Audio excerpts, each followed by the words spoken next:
April महिना सुरू झाला की कोकणातील सर्वसामान्य असं शेतकऱ्यांना वेध लागतात ते मसाला बनवण्याचे, कारण तब्बल 6 महिने पुरणारे पावसाळा सुरू झाल्यानंतर चतुर्थी आणि नंतर दिवाळीपर्यंत पुरवणारे मसाले केले जातात. मात्र यावर्षी मिरचीचे दर जे आहेत हे अवाच्या सव्वा झालेले आहेत. सगळ्या मिरचीचे दर वाढलेले आहेत. बेडगी 430 रुपये झालेले, गुंटूर 280, संकेश्वरी पण 320 रुपये किलो झाले आहे, बेडगी दुसरी 500 रुपये आणि काश्मीरी मिरची जी आहे 700 रुपयापर्यंत गेलेली आहे. तेजा तब्बल 340 रुपयापर्यंत गेलेले आहे. आणि यामुळे सर्वसामान्याचं यावर्षीचं बजेट जे आहे हे कोलमडणारं आहे.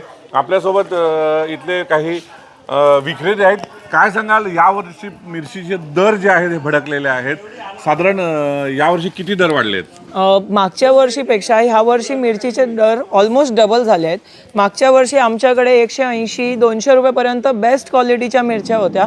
ह्या वर्षी 430-500 रुपयेच्या रेंजला पण तुम्हाला चांगली मिरची मिळते, पण ऑलमोस्ट डबल रेट झालेले आहेत. तर ह्याचा मागेचं कारण असं आहे की मागच्या वर्षी 180-200ला जेव्हा आम्ही विकतोय तेव्हा ती मिरची शेतकरी मंडीला जेव्हा विकतोय ना तेव्हा त्याला 80 की 100 रुपयांनी विकावं लागली. त्याला स्वतःच्या खिश्यातले पैसे घालून पण त्याला नुकसान झालं. त्यामुळे आंध्र प्रदेशमध्ये ह्या वर्षी खूप शेतकरी असे होते की ज्यांनी मिरची पेरलीच नाही. म्हणजे ते म्हणाले की आमचे पैसेच आम्हाला मिळत नाही, नुकसान होतोय. त्यामुळे त्यांनी ह्या वर्षी मिरची पेरली नाही आणि म्हणून मिरचीचे रेट खूप वाढलेत. आंध्र प्रदेशमधून ही मिरची येते आणि याला आपण घाटे मिरची म्हणतो. बेळगाववरून पण मिरची येते. जे मसाले बनवले जातात त्याच्यापेक्षा गावठी मिरची निम्मे आणि घाटी मिरची वापरली जाते. यामुळे दर काय वाढल्यामुळे मसाल्याचे पण दर वाढणार आहेत, काय वाटतं? मसाल्याचे दर तर ऑलमोस्ट खूप वाढले आहेत, पण अजून युद्धामुळे इम्पोर्ट जे आपण एक्सपोर्ट करतोय ना, इम्पोर्ट एक्सपोर्टमध्ये जरा मंदी आहे. त्याच्यामुळे अजून रेट आवाक्यात आहेत. पण तुम्ही जे म्हणतायत की घाटी मिरची आणि गावठी मिरचीचं क्रॉप आता येणार. त्याला आपल्याला एप्रिल हाफ मेपर्यंत माल येतो. सो त्याला तर खूप वेळ आहे. पण आपल्या मोस्टली मसाला आहे ना तो आपल्या घाटी मिरचीचाच होतो, कारण गावठी मिरची जोपर्यंत येते तोपर्यंत कदाचित आपल्याकडे पाऊस असतो. सो ती मिरची येईल की नाही आणि त्याला पण रोग पकडला तर ती मिरची कधी कधी भेटत पण नाही. साधारण ही जी आंध्राची मिरची आहे त्याचे किती प्रकार आहेत आणि त्याचे दर वाढल्यामुळे खरेदी करताना ग्राहक कुरमुर करतात? ग्राहक जरा घाबरतो. आपल्याकडे तब्बल आता नाही म्हटलं तर 6 ते 7 प्रकारच्या मिरच्या आहेत. बॅडगीमध्ये 3 प्रकार आहेत, गुंटूरमध्ये 2 आहेत, एक KDL मिरची आहे, काश्मीरी मिरची आहे आणि संकेश्वरी. पण ती संकेश्वरी ओरिजिनल नाही आहे, हायब्रिड संकेश्वरी आपण ज्यांना म्हणतो ती पण आहे. मागच्या वर्षी संकेश्वरी मिरची 100 रुपयाला कोण घ्यायला तयार नव्हता. आज त्या मिरचीचं पण रेट 320 रुपये झाला आहे. पण ही मिरचीला काही अर्थ नाही, 6-7 महिन्यासाठी असते ती. पण बॅडगी आणि जे वर्षभरासाठी आहे त्याचे रेट खूप वाढले आहेत. त्यामुळे गिराक जो 10 किलो 15 किलो करतो तो आता 5 किलोवर आला आहे. काश्मीरी मिरची हे तब्बल 700 रुपयावर गेलेले आहेत. हे दर वाढण्याचं काय कारण आहे? काश्मीरी मिरची आहे ना हे खूप वाढली आहे, कारण काश्मीरीचा क्रॉपच कमी आहे. काश्मीरी मिरचीचा क्रॉप खूप कमी आहे, त्यामुळे काश्मीरी मिरचीचा दर खूप वाढला आहे. आणि ओरिजिनलच काश्मीरी मिरची तुम्हाला बाजारात भेटेल ना त्याची पण गॅरंटी खूप कमी मिळते. सिंधुदुर्गातलं प्रमुख मसाले विकण्याचं तुमचं सेंटर आहे.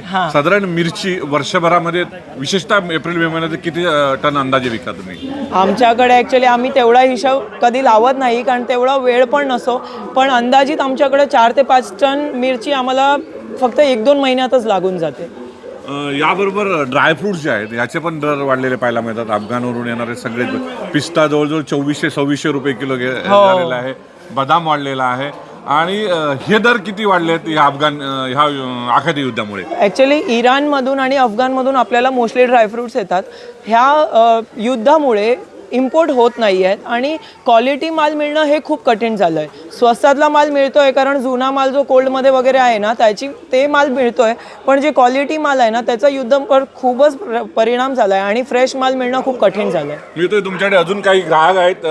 मॅडम काय सांगाल, तुम्ही मिरची खरेदी करायला आलात, दरवर्षीपेक्षा यावर्षी दर वाढलेले वाटतात का?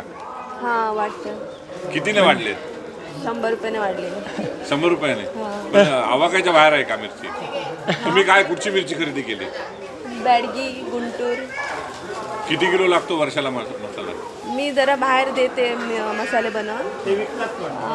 विकते 20-25-30 किलो अशी विकते महिन्याला. आपल्यासोबत अजून काय सांगाल, हे जे दर जे वाढले आहेत हे दर सर्वसामान्यांना परवडणारे आहेत का? परवडणारे तर नाही आहेत, पण लोकांना आपल्या गावात सवय आहे की आपण स्वतः बनवायची आणि वर्षभराचा मसाला आधीपासनं बनवत आहेत लोक, म्हणजे पूर्वजांपासनं ती परंपरा चालू आहे. परंपरा ती चालू आली आहे पुढे. तसे आपण लोणचे बनवून ठेवतो, वर्षाचे मसाले बनवून ठेवतो, हे आपली परंपरा पुढे पुढे चालत आलेली आहे. पण ह्याचा अर्थ जुन्या जमान्याचा, कारण पहिलं कसे वॉर व्हायचे, आता वॉर झाले की आपण कसं वर्षाचा माल भरून ठेवतो, तेव्हा जुनी लोक चुकीची नाही होती. जुन्या लोकांना बरोबर नॉलेज होतं की आपलं वर्षाचं भरून ठेवायचं, मग वळून बघायला नको, कुठली पण गोष्ट वर्षाची भरून ठेवली काय, मग पाऊस येऊन दे, कुठलं पण संकट आलं ते संकटाला सामोरं जायची जुन्या लोकात तेव्हा ताकद होती. आणि ते वर्षाचं सगळं त्यांचं सगळं व्यवस्थित संतुलन सगळं ते करून ठेवायचे. त्यामुळे वर्षाचा मसाला प्रत्येकजण इथे बनवतो, मोस्टली 70% लोक. मॅडम, गणित बिघडणार आहे, कोलमडणार आहे सगळं. काय वाटतं तुम्हाला? तुम्ही आता होममेड मसाले जे आहेत हे विकता, त्याचे पण दर किती वाढलेत आणि काय दर आहेत त्याचे? ओके, सो ह्या वर्षी आम्ही हे डिसिजन घेतलं आहे की ह्या वर्षी आम्ही जे मसाला बनवतो तो होममेड द्यायचा आणि प्युअर द्यायचा.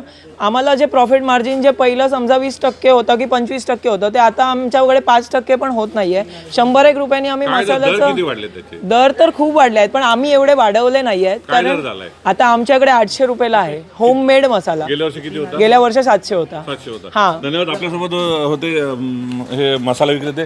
कोकणामध्ये जे वेध लागतात ते विशेषतः एप्रिल मे महिन्यामध्ये मिरची घेऊन मसाला बनवण्याचे, मात्र हे सगळे दर वाढल्यामुळे कोकणी माणसाचं गणित मात्र यामुळे बिघडणार आहे. वेदांश कॅमेरामॅन वेदांश, भरत केसरकर, न्यूज 18 मराठी, सिंधुदुर्ग.